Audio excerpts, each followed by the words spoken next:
Let's stop lying to ourselves.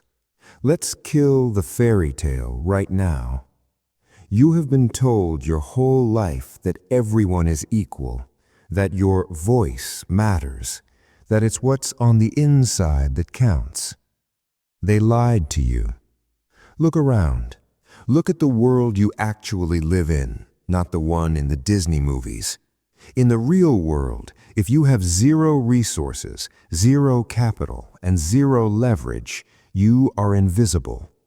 If you have no money, generally speaking, you do not matter. I know, that hurts to hear. You're clicking away, or you're heading to the comments to type out an angry paragraph about how money isn't everything. And you're right, money isn't everything. Oxygen isn't everything either, until you don't have any. Today, we are going to have an uncomfortable conversation, a conversation about status, biology, and the brutal hierarchy of the modern world. I am not here to make you feel good. I'm here to make you angry enough to wake up.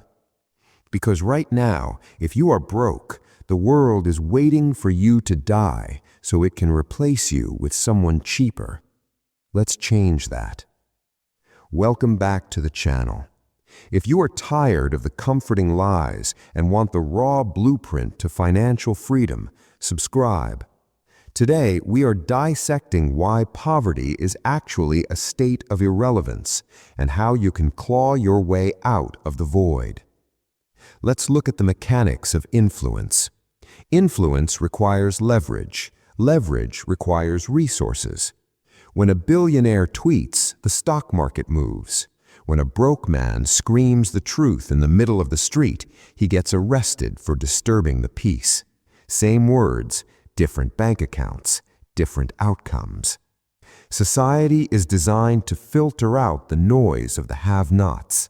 This isn't a conspiracy, it is efficiency. The world operates on value exchange. If you cannot provide value, and in a capitalist system, value is quantified by capital and production, you are viewed as a liability, not an asset. Let's talk about health, the ultimate metric of mattering. If you are wealthy and you get sick, you get the best specialists, the experimental treatments, the immediate care. You matter. The system bends to keep you alive. If you are broke, you get a number. You get a waiting room. You get a form to fill out while you bleed. Is this fair? No. Is it reality? Yes. To say no money, you don't matter isn't an insult to your soul. It's an observation of your logistical importance to the machinery of society. Without money, you are a passenger in a car driven by someone else.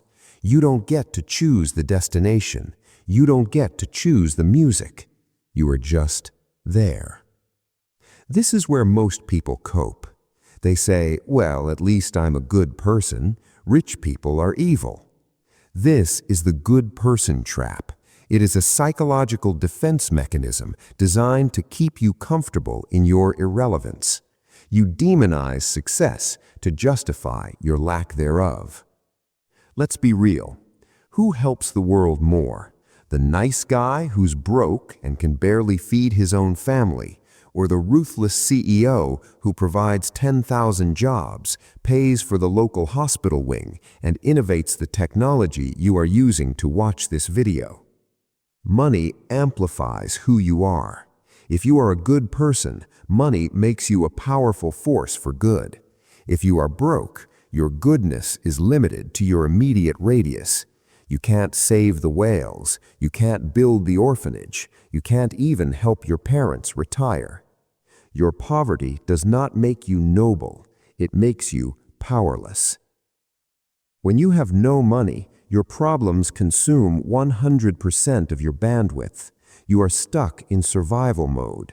You cannot think about art or philosophy or changing the world because you are worried about the rent.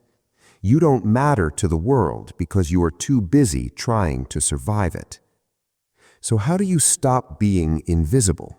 How do you force the world to respect you? You have to become undeniable.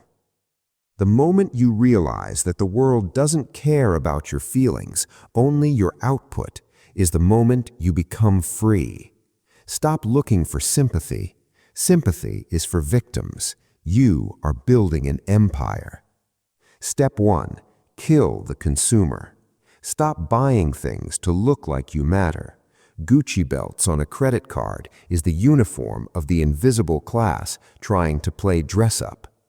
True power is assets. True power is ownership.